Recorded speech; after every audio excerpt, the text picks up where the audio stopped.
Welcome to the Del Walmsley Radio Show.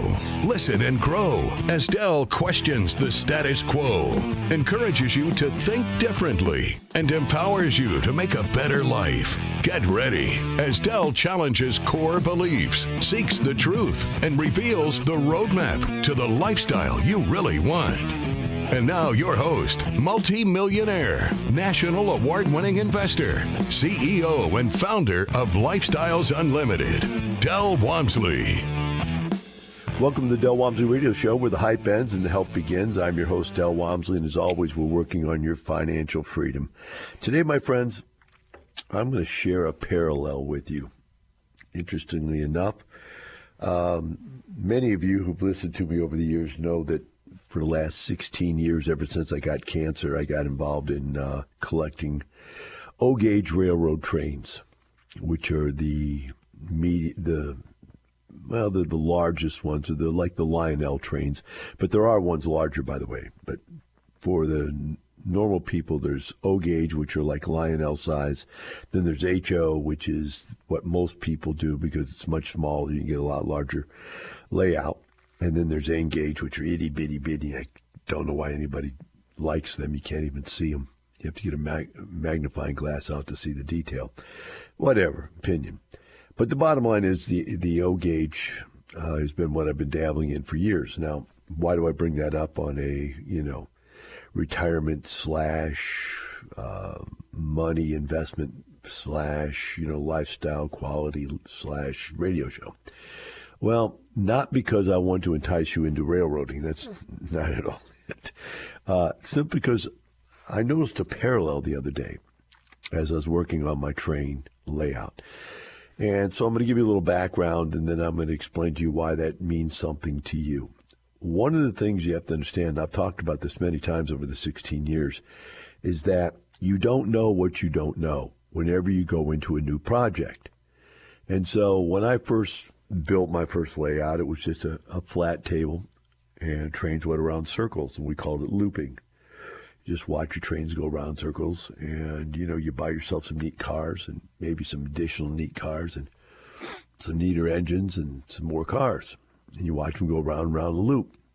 And that very, very basic way of having a train layout / train collection is what my metaphor is akin to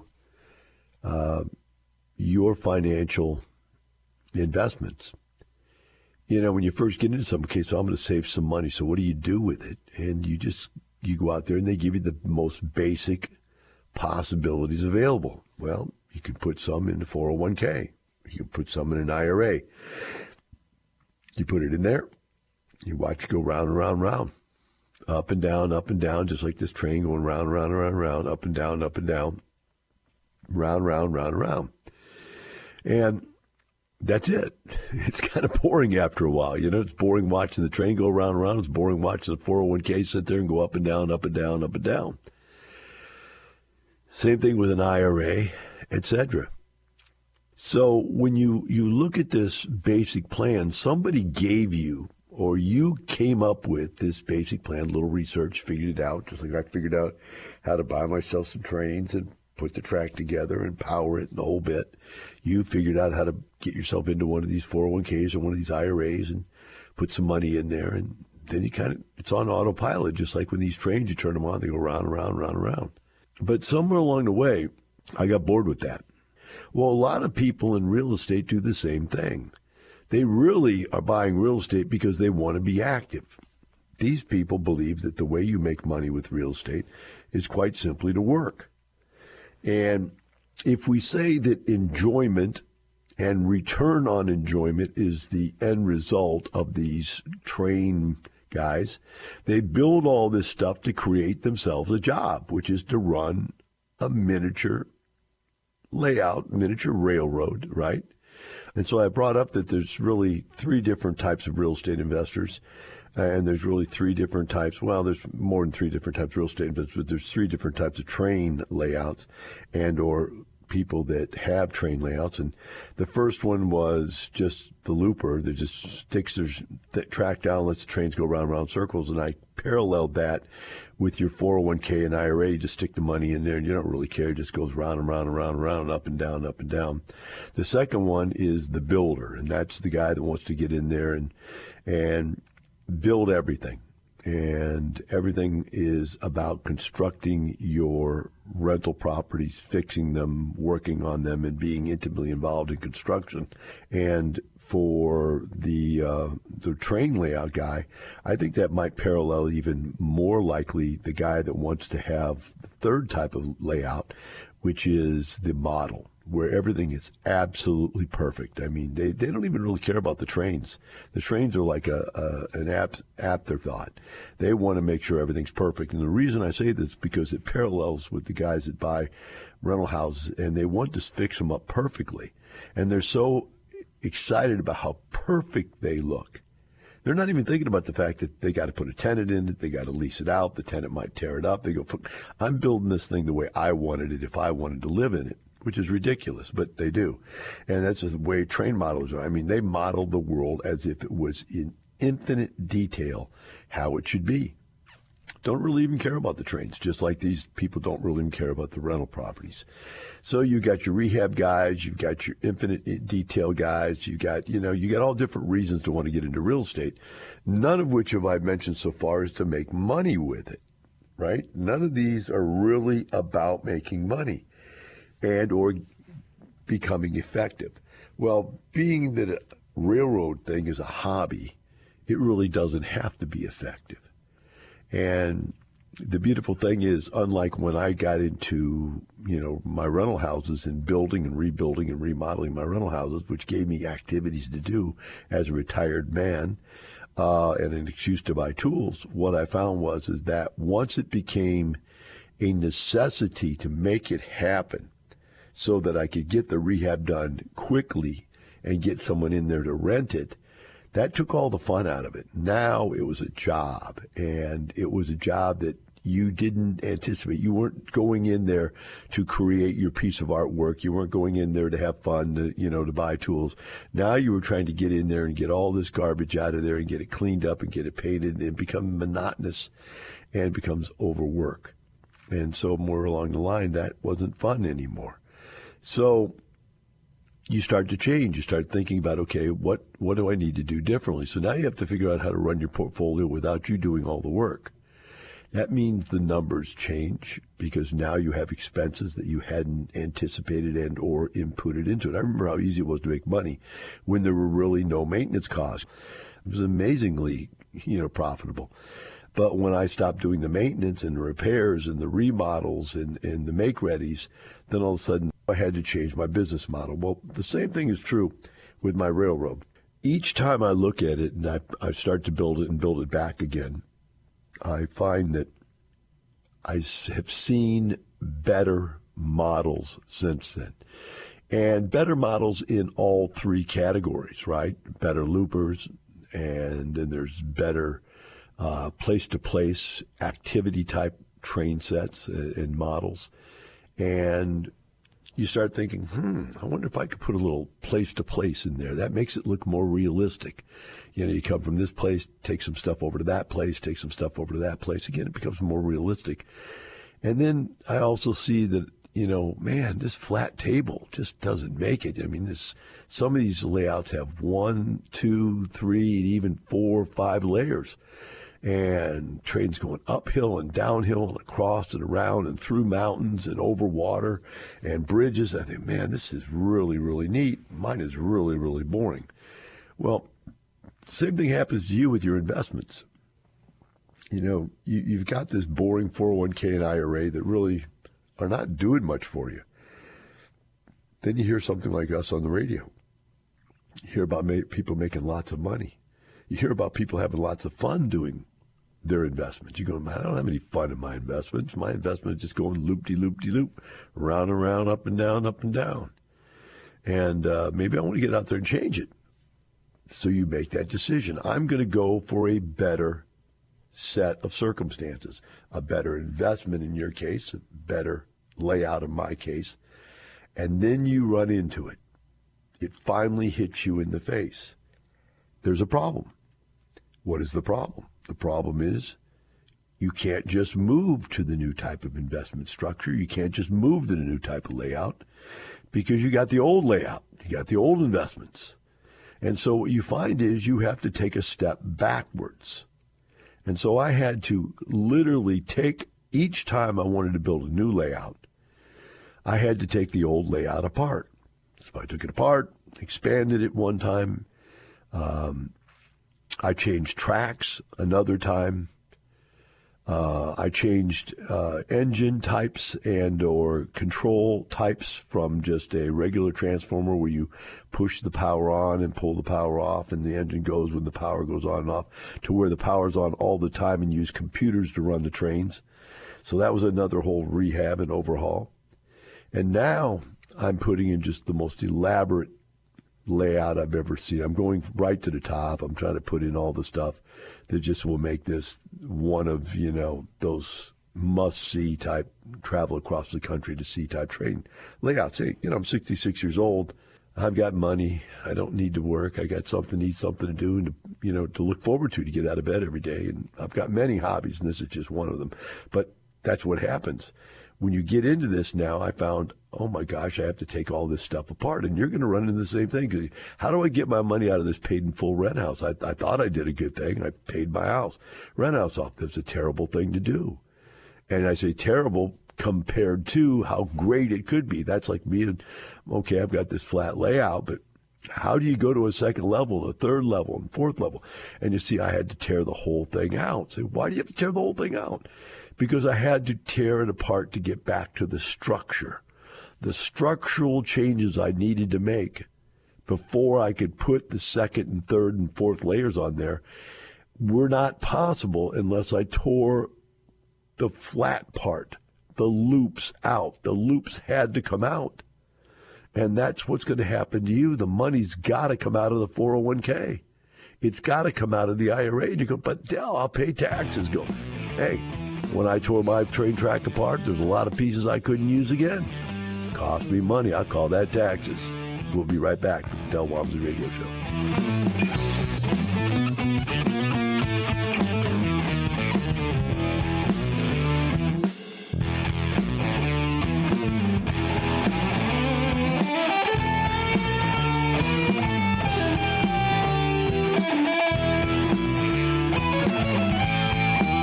Teaching you with a roadmap to creating the lifestyle you really want. Keep listening. The Del Walmsley Radio Show returns in moments.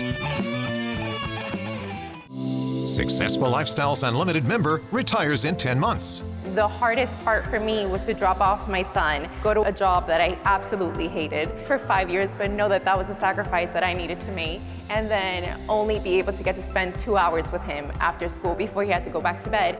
So that's why once we started and we joined Lifestyles, we said, okay, we have a roadmap. We know what we're gonna do. And then a month later, we find out we're pregnant with baby number 2, and we're like, okay, we gotta kick it up a notch. So that's how we were able to purchase 4 different properties and replace in 10 months, replace my income in 10 months, so that whenever I finished maternity leave, I didn't have to go back to work. I think a couple weeks before baby came out is when we closed on our 4-plex, and that was enough for her not to have to go back to work. Are you ready for your roadmap to real estate retirement? Attend the online free workshop, just like Carolina did. Register at lifestylesunlimitedworkshop.com.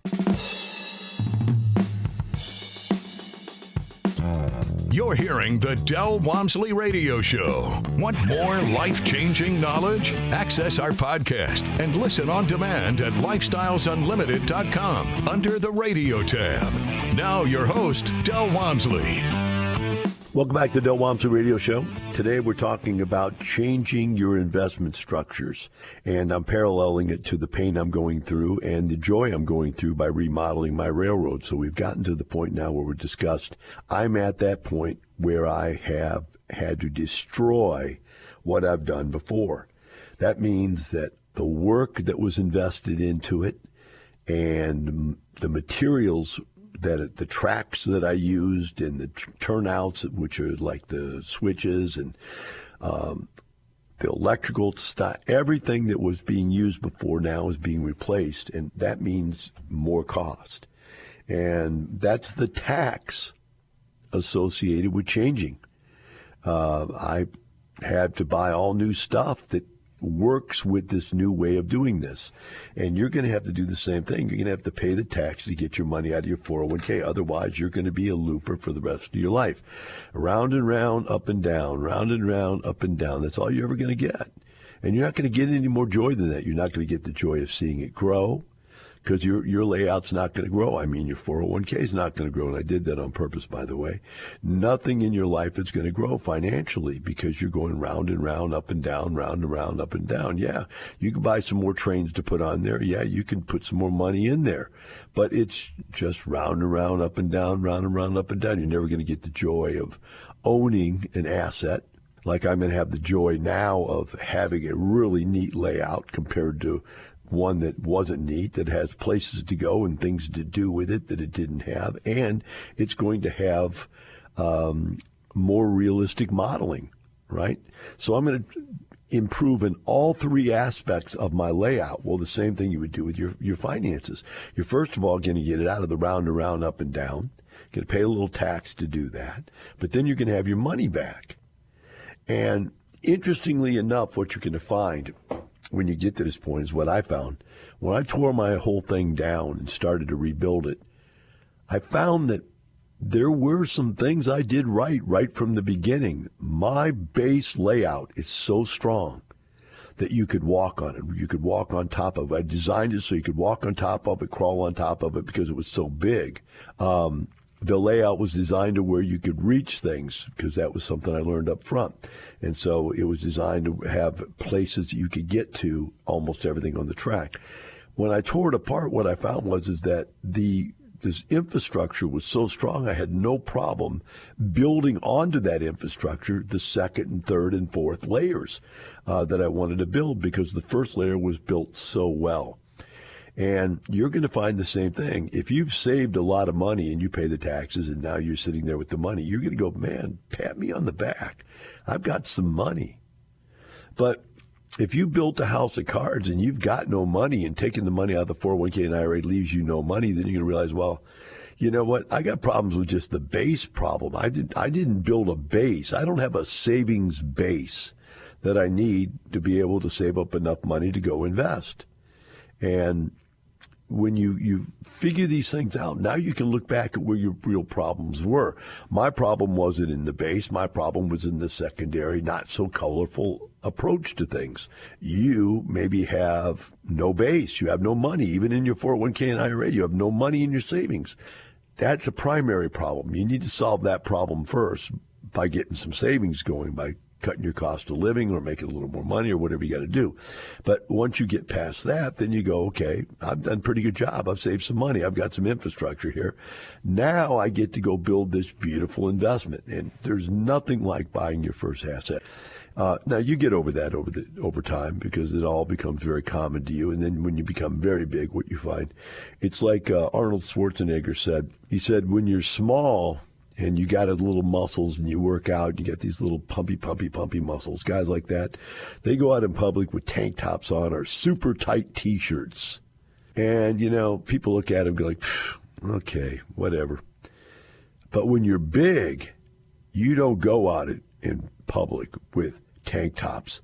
And so once you get really good at something, you kind of don't want to go out there and show it off anymore because you stick out. You stick out a lot.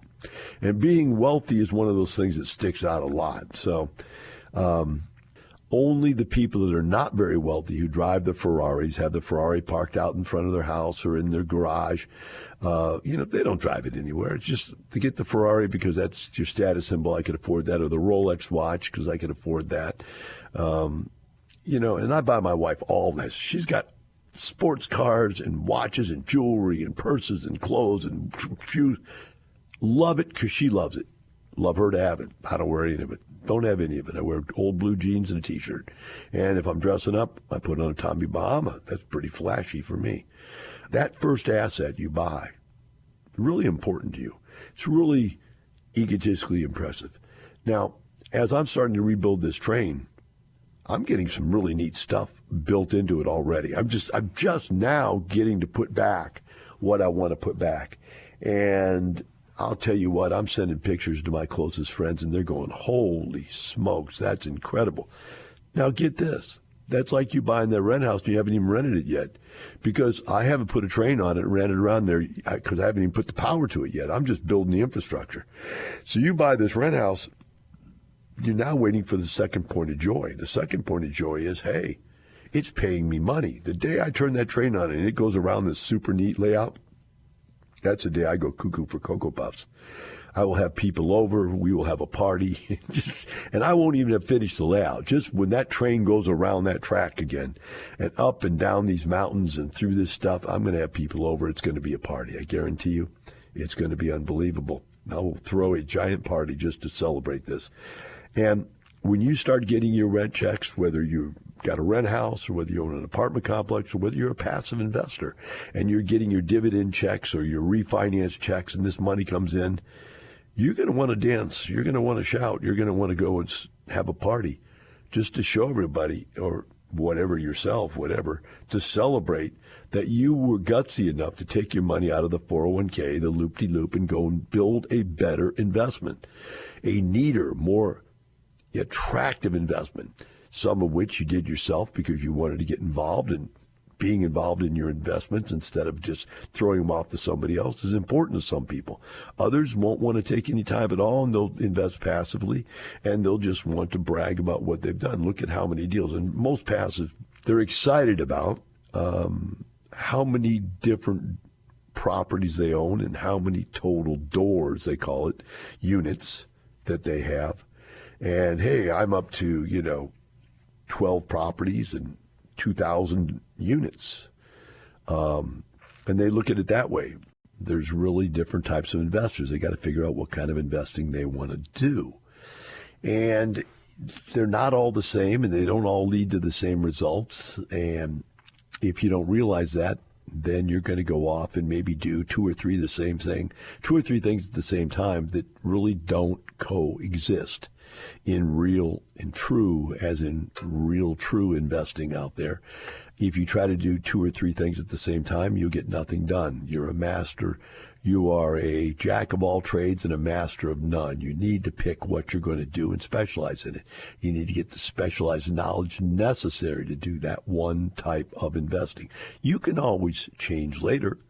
Again, you're going to have to undo something and put it back and change it. That's the way it works. I've changed my investments many, many times over whatever it is, 35 years, 40 years I've been doing this now. I've sold houses to buy fourplexes, sold fourplexes to buy small apartments, sold small apartments to buy large apartments, sold large apartments to buy newer apartments, brand new apartments compared to older apartments. I've changed it over and over and over again, and now we're basically in the Class A apartment business as far as real estate goes, and we don't want to go back to the small stuff, and we don't want to go back to the old stuff. Yeah, that's where we're at. We're in the really great layout right now.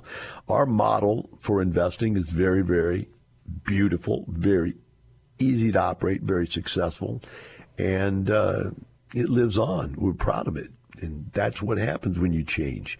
You come out the other side with something much nicer than what you had. I could have stayed with all my 70s construction apartments, and I remember saying, I'm getting out of 70s. I'm going to 80s. I'm never coming back to 70s again, because there's a big difference between 70s and 80s construction. Nowadays, 80s is that stuff. You go, man, I'm not going back to 80s. I'll never go back to 80s. I might buy a 90s, just like an old, crummy 90s. But mostly I'm in the 2000s now. I mean, this is a different, century. So I'm not going back to the old century, blah, blah, blah type thing. And so you make these decisions. You're going to have to make those same decisions along the way. But then you're going to run into your personality. And that, man, the personality is always the challenge. I had a guy send me an email the other day. He's he's been thinking about this for years. He finally said, after years, I'm finally ready to do something. And literally, he wrote me a letter, email, that was 4 pages long about everything that he was afraid of, everything. And what he did was he, first of all, listed everything he believed that would be true about real estate investing, which was a complete waste of my time, but I just went through it anyway just to see where he's going with this thing. And then it really came down to he had some really wrong beliefs about some things in there. He also had fears in there that he was fearful of. I mean, this guy had a very small amount of money. I think it was like $14,000, which case is probably the bare minimum you could actually go out and buy your first rent house with. And he was worried about whether he should be in apartments or he should be in passive investments, none of which he can afford to do right now. And he was worried about the economy and about the interest rates and about this and about that. None of that means anything to this guy. This guy's real problem is go find one rent house you can buy for $14,000 down that will pay you good positive cash flow and get started in the industry, because that's all he can do. But it was 4 pages, and he wasn't even a member yet. He was just sticking his toe in the water, telling me he's ready to stick his foot in the water, right? And so I just told him, hey, you got to go join up, go talk to this guy over here, one of our, mentors or consultants, and, Babylon and whatever, but you got to join up and learn this stuff because you're overthinking it. And that's what type Bs do. They overthink everything to the point where they, in most cases, never get started in anything. Then there's the other side. There's the type A personalities. And the type A personalities just dive in. They read the first page of any manual there ever was, or maybe even the first paragraph of any manual, and sometimes don't even read the manual. And they just dive in. My wife is this way. I mean, she doesn't even read the manual. She pulls the stuff out of the box and starts putting screws into pieces and pieces together by what she thinks is supposed to. And she's the kind of person that ends up, it doesn't work when she gets it together. There's pieces left over. There's parts left over. Ultimately, I have to come and take it all apart and put it back together the right way in many, many cases. Not every case, because some things are simple enough that her approach in life gets her through. But in some cases, you got to start all over again because everything that was done was a waste of time. So those 2 types of personalities are what get in the way of getting started in the largest change in your financial career, to move away from the loop-de-loo up and down into the something incredible asset. Hope you learned something today. Look forward to seeing you in the future. Have a great day, and remember, it's not the money, it's the lifestyle. The information and opinions you hear on the Del Walmsley radio show are those of the host, Del Walmsley, his guests, and his callers. The Del Walmsley show is for entertainment purposes only. Please consult a professional regarding your personal investment needs. Nothing presented on the Del Walmsley show constitutes an endorsement, recommendation, offer, or solicitation to buy or sell any product or security.